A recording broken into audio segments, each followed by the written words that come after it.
Bienvenidos a Escucharte Cura, el espacio donde compartimos información, experiencia y esperanza en el camino contra el cáncer.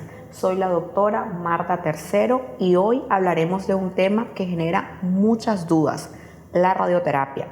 He escuchado en mi práctica clínica muchos mitos sobre la radioterapia, que si es dolorosa, que si hace que el cáncer se extienda.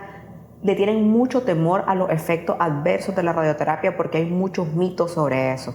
Pero hoy vamos a aclarar esos mitos que confunden y preocupan tanto al paciente como a la familia.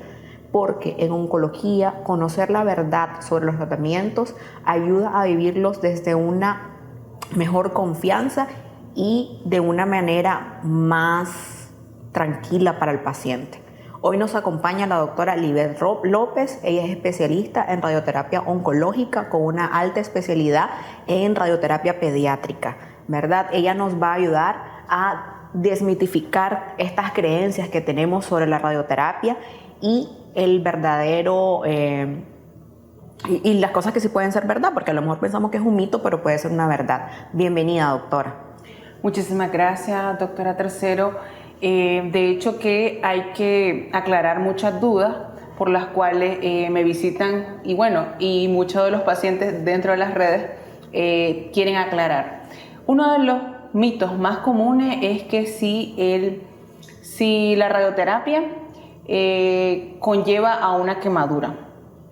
Y por lo general eso es falso porque eso depende de la etapa del paciente, ¿verdad? Y años atrás, en los años 60, 80 incluso, se utilizaba radioterapia con bombas de cobalto. Entonces eso igual hacía que el tratamiento no se hiciera como la radioterapia moderna en la actualidad, que antes se utilizaban bloques de cerro-ven y en la actualidad nosotros tenemos máquinas modernas que dirigen la radiación a lo que nosotros llamamos el target, que es el volumen de tratamiento. Entonces, en la actualidad, a diferencia de 60 años atrás, pues podríamos decir que estamos ante mayor beneficio que riesgo. Es decir, en la actualidad nosotros vamos a tratar más que todo el volumen tumoral, disminuyendo los efectos adversos a los órganos de riesgo. Y esto lo podemos ver con las diferentes técnicas, las nuevas máquinas de tratamiento, como son el IMRT, el BIMAT o inclusive lo que es la radioterapia guiada por imágenes, que nos disminuye hasta un 60% de la dosis a los órganos de riesgo. Por lo tanto, esto confiere una mayor eficacia a lo que estamos tratando y un control local, que es lo que se persigue durante los tratamientos. Eso va a depender igual del paciente, de la técnica, de la dosis administrada y del estadio en sí del paciente. Sí, ¿verdad? Ahí hablaste, ¿verdad? Yo también es lo que más he escuchado, ¿verdad? Cuando yo tengo que referir a un paciente a radioterapia, lo primero que el paciente piensa es que me va a quemar, ¿verdad? Y ya dejamos claro, ¿verdad? Que la radioterapia, no quema. Otro de los mitos muy frecuentes es la radioterapia duele.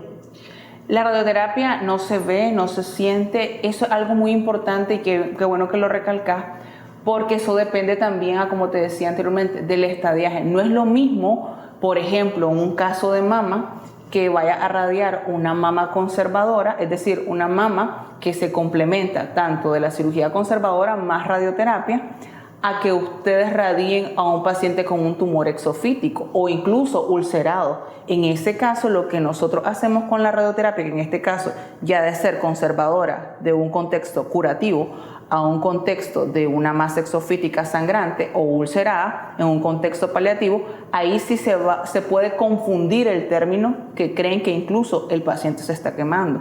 Mas, sin embargo, ahí tienen que valorar realmente si se controla el sangrado y si persiste la úlcera. Sí, que a veces lo que nos pasa con todos los tipos de tratamiento es de que le achacamos los efectos adversos al tratamiento y no al tumor, porque es lo que vos estabas explicando. O sea, si yo tengo una mama que está sangrante, que tiene una úlcera, lógicamente lo que me duele es el tumor, ¿verdad? El tumor es el que me está generando el dolor, no la radioterapia. La radioterapia yo la estaría indicando en este caso para disminuir el sangrado, disminuir el tumor y más bien tiene un efecto analgésico y hemostático. hemostático. Y hemostático, o sea, más bien, o sea, lo que va a hacer es disminuir los síntomas, ¿verdad? Entonces tenemos que explicarle al paciente mucho, ¿verdad? De que el tumor también genera efecto, ¿verdad? En este caso la radioterapia no genera dolor, es el tumor el que genera dolor, ¿verdad?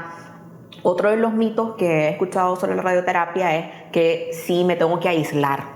Muchos pacientes me dicen, mira doctora, ya comencé radioterapia, puedo convivir con mi esposo, con mis hijos, puedo comer en la misma mesa con ellos o me tengo que aislar, me voy a volver radiactivo yo. Bueno, la verdad que el único contacto de la radiación con el paciente es cuando el paciente esté en la máquina, es en el momento único en el cual el paciente está en contacto con la radiación. De hecho, viene el equipo de tecnólogos, ubican al paciente, lo posicionan igual que en la misma posición de todos los días que se generó en la simulación, se reproduce diariamente, y una vez que ya está posicionado el paciente y se colocan los campos, incluso para la verificación, una vez que ya se dice, vamos a iniciar, un ejemplo, don Roger, en este momento, es en ese momento, casi 4 o 5 minutos dentro de la máquina, que al paciente se le está dando, ya sea por ARCO, por IGRT o por IMRT. Y luego ya el paciente se termina el tratamiento, se sale en la misma posición y ya puede salir sin ningún problema del búnker. Sí. El paciente no queda radioactivo, no necesariamente tiene que quedar aislado. A diferencia, recordemos que también la radioterapia es un tratamiento localizado, es decir, al área de interés que nosotros tenemos. No es lo mismo que vaya un radioactivo por la vena, que en el caso de yodo, que vaya sistémicamente, a diferencia que la radioterapia es de manejo local. Sí, ya quitamos ese mito, ¿verdad? O sea, el paciente que está recibiendo radioterapia no debe de estar aislado, que ese es un mito muy frecuente, ¿verdad? Otro de los mitos que he escuchado con la radioterapia es que, vamos a ver si es mito o si es realidad o qué tan realidad es, el haber recibido radioterapia, un ejemplo, en la mama, ¿me puede conferir el riesgo de desarrollar otro tumor relacionado a la radioterapia? Recalcando la primera pregunta que me hiciste, pues eso depende igual de los síndromes predispuestos. En regla general se utiliza la radioterapia en más del 70% de los pacientes, ya sea de forma adyuvante, radical o paliativa. Pero en estos casos, yo como radiooncóloga pediatra, eso ya va a depender de alguna anomalía hereditaria. Por lo general, la tasa general y global de predisponer a un segundo tumor es muy baja, inclusive de un 2% a manera general. Pero ya en pacientes, por ejemplo, pediátricos que se predispone quizás de un linfraumenia historial o de una ataxia telangiectasia, que hay daño en la reparación para el ADN, pues ahí podríamos hacer algunas pruebas genéticas para determinar si en algún momento o es ya algo que se va repitiendo por los patrones hereditarios, pero por lo general, pues, incluso si hay pacientes que se radian desde pequeños, en dependencia de las mutaciones que este paciente lleve en su carga genética, pues ahí sí mismo podrían desarrollar un segundo tumor, pero ya viene ya descrito. Sí, que lo que queremos dejar claro es que la radioterapia indicada por el médico radiooncólogo con una indicación clara de recibir el tratamiento es segura, ¿verdad? Lógicamente, desde el momento que se indica al momento que se sigue aplicando la radioterapia, tiene que llevar un seguimiento por el médico de radioterapia, ¿verdad? Pero sería segura y el porcentaje de segundos primarios es bajo y hay que recordar que el efecto es a nivel local. Entonces, si yo estoy recibiendo radioterapia, un ejemplo, estoy recibiendo radioterapia en la pierna, o sea, el efecto es en la pierna, o sea, no voy a tener un efecto en otro sitio, porque también algunas veces los pacientes dicen, ok, voy a recibir radioterapia en la pierna, ¿y dónde van a ser los efectos? Pues los efectos son a nivel local, no es un tratamiento que te va a dar efecto a nivel sistémico, ¿verdad? Sí está reportado, obviamente, cuando fui residente y parte a inicio de ser médico de base, realmente pues en pacientes que fueron radiados con cobalto 60, por ejemplo, un antecedente de un linfoma no Hodgkin, que se radió tanto la cadena cervical, manto, ya invertida, a largo plazo pudieron desarrollar cáncer de mama. o incluso pacientes que se les radió el flanco por un tumor de Wills, tal vez hizo un sarcoma, pero eso fue inclusive hasta 10 años posteriores a haberse iniciado la primera radiación. Y con técnicas que no están ahorita actualmente en uso, ¿verdad? Correcto, eso era con cobalto y con campo amplio, donde no había dosimetría. En la actualidad nosotros, gracias a los descubrimientos y a todo lo que conlleva la oncología, pues ahora tenemos equipos más modernos y obviamente tenemos una radioterapia moderna. Bueno, quería preguntarte, porque la radioterapia, pues, o sea, si es un paciente que no ha recibido radioterapia o es un familiar que no ha tenido que acompañar a nadie a radioterapia, o incluso si no sos médico relacionado con la oncología, no sabes qué es la radioterapia. O sea, la gente dice, doctora, ¿y qué es la radioterapia? ¿Es algo que me van a inyectar? ¿A dónde me voy a acostar? O sea, entonces genera mucho miedo, y entonces al generar mucho miedo el paciente dice, no, mejor no me mande la radioterapia. Entonces, ¿qué le dirías a un paciente vos cuando le dicen, no importa la causa, que lo manden a radioterapia? ¿Qué le dirías vos a este paciente? ¿Cómo es la radioterapia? O sea, ¿o qué esperar de la primera sesión de radioterapia? La radioterapia es un tratamiento fundamental en el paciente oncológico.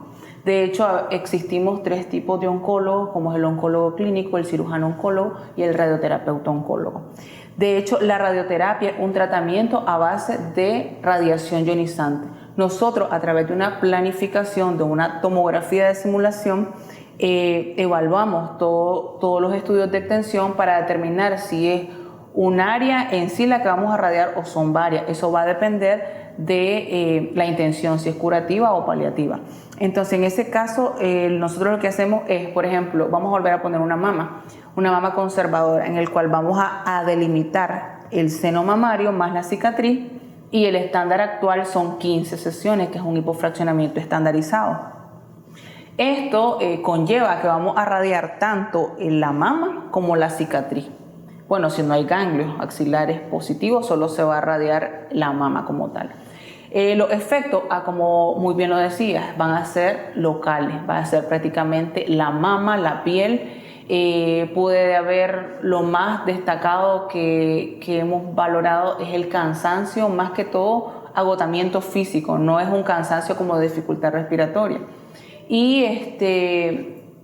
Y por lo general el malestar de estar yendo diario, porque el tratamiento es de forma ambulatoria, se da una vez al día, y por lo general el paciente debe estar lo más estable posible. Los parámetros que siempre se evalúan es la biometría hemática completa, que tenemos que tener una hemoglobina arriba de 12, unas plaquetas mayor de 150.000, que no tenga que haber datos infecciosos, y eso es lo que nosotros vamos evaluando. Vamos evaluando la particularidad de lo que es la piel. En la actualidad, pues he visto que hay algunos fármacos oncológicos que se han ido aplicando y pueden provocar algún efecto adverso, que incluso se lo adjudican a la radio, pero la radioterapia es de forma local. ¿Qué quiere decir eso? Que va a ser en el área donde nosotros prescribimos o estamos dando el tratamiento. Sí, ¿verdad? Eso hay que dejarle claro al paciente, porque pues la gente que no ha recibido radioterapia o la gente que no es médica no tiene conocimiento de qué es la radioterapia, ¿verdad? Ya hablaste un poco de los efectos secundarios, ¿verdad?, de la radioterapia. Esto hay que dejarle bien claro al paciente, que como es un tratamiento local, los efectos secundarios pueden variar dependiendo del área que está recibiendo radioterapia. Usted, como lo dijiste, hasta el 70% de los pacientes con un diagnóstico de cáncer reciben radioterapia, ya sea con intento curativo o con intento de paliar algún síntoma que el paciente tenga, ¿verdad? Principalmente, ya hablaste de mama, ¿verdad? Principalmente otro tumor que es muy frecuente y en el que usamos mucho la radioterapia es en cáncer de próstata. Entonces, para explicarle a nuestros pacientes, ¿verdad?, qué efectos podría esperar un paciente que está recibiendo radioterapia por un cáncer de próstata con intención curativa.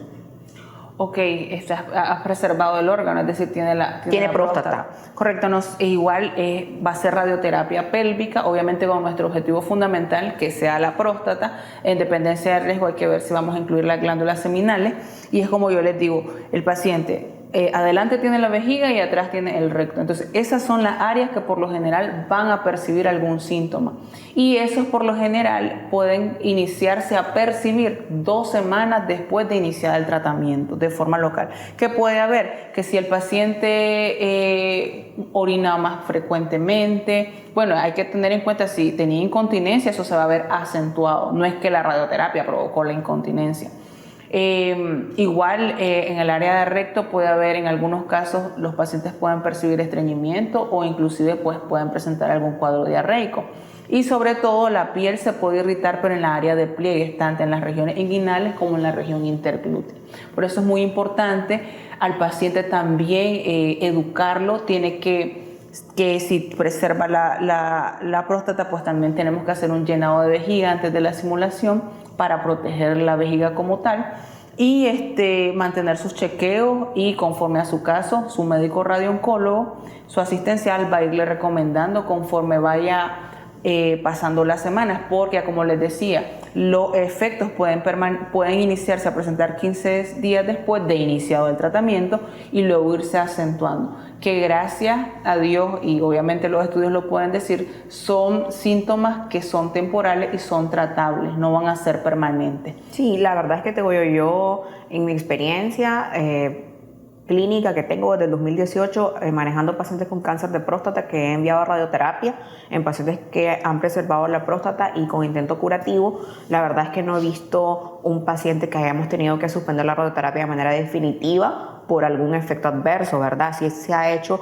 alguna suspensión temporal, se tratan los síntomas, mejoran los síntomas y el paciente puede continuar con su radioterapia, ¿verdad? O sea, en próstata es bastante seguro, ¿verdad? Obviamente el paciente con el manejo cercano con su radiooncólogo, ¿verdad? Que si tiene algún síntoma de lo que nosotros le hemos descrito o lo que se describen meramente en la consulta, tiene que informarlo, ¿verdad? ¿Qué medidas pueden ayudar a mejorar los efectos adversos de la radioterapia durante el tratamiento? Lo primero es hablarle claro al paciente. O sea, usted tiene, en el caso, pues, de que un paciente requiera una reevaluación por su médico, él debe de aclarar todas las dudas de entrada, de iniciada, desde el primer contacto que tiene con su médico tratante. Él debe de despejar dudas, cuál es la intención del tratamiento, cuántas dosis van a hacer, cuáles van a ser sus citas de seguimiento, porque en eso es el acompañamiento y las recomendaciones generales, sobre todo para acudir a sus sesiones de radioterapia, es de forma ambulatoria, mantener una ropa lo más fácil de usar, puede ser de algodón, mantenerse hidratado, comer bien, más que todo verdura. Yo lo que recomiendo, obviamente, y lo pueden revisar en la literatura, es no consumir lácteos durante el tratamiento de radiación, porque eso nos puede provocar alguna distensión abdominal y hacer más incómodo el tratamiento. Entonces, y esto más específicamente, ¿verdad? Dejarlo claro en radioterapia que vaya a afectar abdomen pelvis. Abdomen pelvis. Uh-huh. Y obviamente, pues, las recomendaciones van a irse dando conforme vayan apareciendo. No es que vamos a estarnos automedicando. Entonces, para eso está su médico tratante, para darle las especificaciones, tener esperado, ir notificando al paciente lo que puede pasar para que el paciente no se asuste, porque incluso en casos avanzados de cáncer cervicuterino, donde me ha tocado que el paciente deja de sangrar pero comienza a tener secreciones blanquecinas, achocolatadas, muy malolientes, el paciente pues comienza a sufrir, además del desgaste emocional, un desgaste incómodo, pues por lo que está percibiendo, y eso es quizás la respuesta del tumor a la misma radiación. Se quitó el sangrado, pero hay otra cosa, pero eso es esperado. ¿Por qué? Porque la radioterapia lo que va haciendo es eliminando la célula maligna y obviamente la tiene que ir eliminando, y es por la parte vaginal. Entonces, para eso también han habido casos en el que es necesario colocar medicina antibiótica para disipar ese mal olor. Entonces, por eso cada paciente debe estar en compañía de su médico tratante. Sí, y la verdad que este es un tema, ¿verdad?, que estamos hablando de manera inicial, mitos de radioterapia a manera general. Más adelante iremos hablando de la radioterapia en casos específicos, porque prácticamente la mayoría de los tumores sólidos reciben radioterapia como tratamiento curativo o tratamiento paliativo.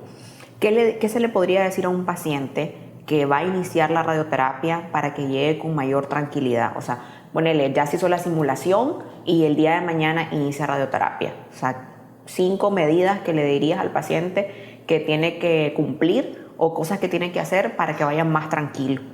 Dormir bien, hidratarse bien, mantener una ropa holgada, si puede llevar sus propios camisones, preferiblemente pues por higiene, para mí eso es mucha seguridad. Mantener un cuidado de la piel, es decir, no se puede aplicar cualquier cosa. Ya hay cremas regeneradoras especiales para radioterapia, si pueden conseguirlas, perfecto.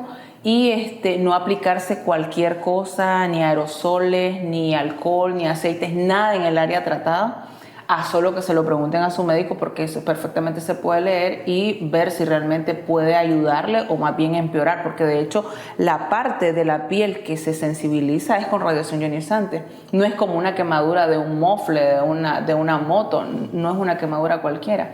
Esa parte se sensibiliza y obviamente se mantiene muy sensible a cualquier cosa que ustedes le puedan aplicar a esa área a tratar. Entonces tienen que ser muy cautelosos, no mantener fricciones dentro del área a tratar, porque eso, como la piel está muy sensible, puede inflamarse, puede provocar algunas laceraciones que no pueden ser permisibles durante la radiación. Mantener sus controles, si acaso estuvieron con quimioterapia, siempre tenemos que mantener los niveles óptimos de la biometría hemática completa para que nosotros podamos mantener el control local una vez iniciado el tratamiento. Es decir, si este paciente inicia mañana y son 15 sesiones, no debe haber ningún retraso.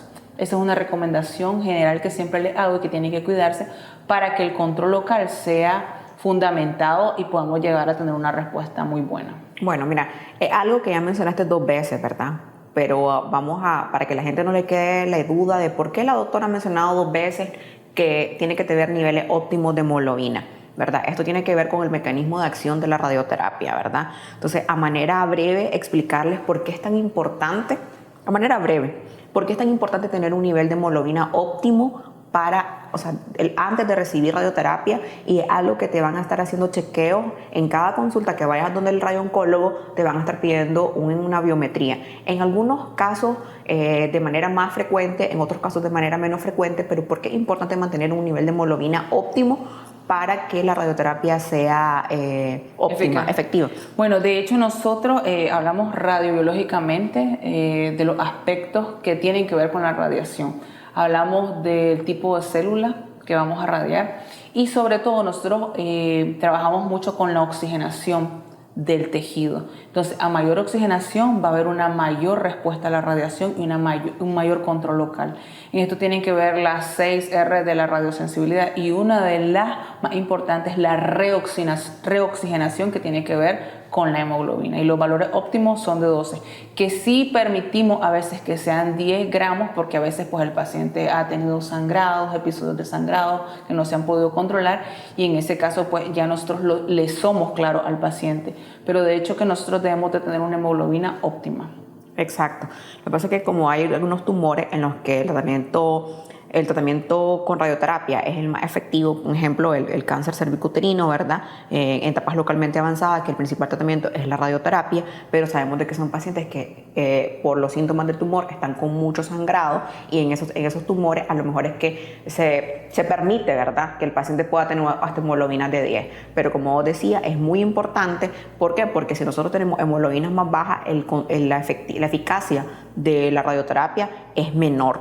Generalmente los pacientes que van a radioterapia no van solos, ¿verdad? O sea, ¿qué consejos prácticos le darías a los familiares para apoyar al paciente tanto durante la espera de que lo llamen a recibir su tratamiento, como el apoyo en casa?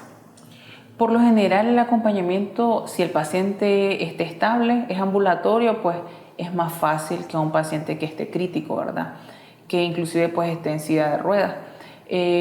Por lo general, pues tener bastante paciencia por parte del familiar, estar bastante informado del tratamiento del paciente para que él pueda conocer cuáles son los posibles efectos y cómo poderlos sobrellevar, mantener la calma, evitar noticias o comentarios negativos, incluso películas en la actualidad, que entorpezcan lamentablemente la toma de decisiones, o inclusive pues cómo llevar el tratamiento. Si mi doctora tratante me dice esto, pero yo como escuché al vecinito o al otro paciente, le voy a hacer más caso a este. Los tumores son diferentes, cada paciente es único. Entonces, lo que yo te quiero decir ahí es que el familiar tiene que asumir la responsabilidad de ser el acompañante real de su paciente como tal, no dejarse llevar por comentarios o que vayan a entorpecer la conducta que sigue el paciente. Sí, porque es muy común, ¿verdad? Cuando estamos en la sala de espera, están sentados los pacientes con sus familiares y se comienzan a comentar y ahí lo que se puede pasar es de que te pueden decir, mira, tenés la piel así oscura, a mí me funcionó tal cosa, ¿verdad? Entonces evitar eso, mejor si tiene preguntas, hacérselo directamente a su equipo médico porque, como dijiste, cada paciente es diferente. Ya despidiéndonos, ¿verdad? En este episodio, pero hay tanto que hablar de la radioterapia, ¿cuál sería el mensaje final para los pacientes? Bueno, la radioterapia es un pilar fundamental en los tratamientos oncológicos. En el momento que se prescribe la radiación es el momento esencial para la misma. Si hay algún temor, hay que aclararlo con su médico tratante y conocer que las tasas de control local con la radioterapia son altas. En la actualidad la radioterapia es moderna. Nos centramos mayormente a lo que tiene que ser el tumor y evitamos la radiación a nivel de los órganos sanos. Y obviamente estamos acompañados de técnicas más avanzadas, valga la redundancia, como el BIMAT, el IMRT, la radioterapia guiada por imágenes, que nos ayudan a disminuir aún más la dosis del tratamiento. En la actualidad estamos con hipofraccionamiento, es decir, acortamos los tiempos de tratamiento, pero se dan las mismas dosis y estamos ante una nueva era de la radioterapia. Entonces no hay que temer, siempre hay que preguntarle a su médico, a su equipo médico, a su oncólogo clínico y también al equipo multidisciplinario que también si es un paciente operado o si es un paciente que requiere la adyuvancia o si es un paciente que a un tratamiento radical que de entrada va con radiación, pues esas indicaciones tienen que ser bien discutidas con su médico para que puedan tener un acompañamiento menos angustioso y con mayores probabilidades de curación o de control local. Ok, el día de hoy, ¿verdad? Aprendimos con la doctora Livette López que la radioterapia no debe generar miedo. La información y el acompañamiento son la mejor forma de vivir este tratamiento con la mayor seguridad. Recordemos que disminuir mitos y consultar con el especialista siempre fortalece la confianza del paciente y de la familia al tratamiento. En el próximo episodio continuaremos derribando creencias que dificultan el tratamiento de los pacientes con cáncer y vamos a estar compartiendo además herramientas que acompañan el bienestar de quienes nos escuchan. Ya sabes de que puedes encontrarnos en YouTube y en Spotify como Escuchar Te Cura.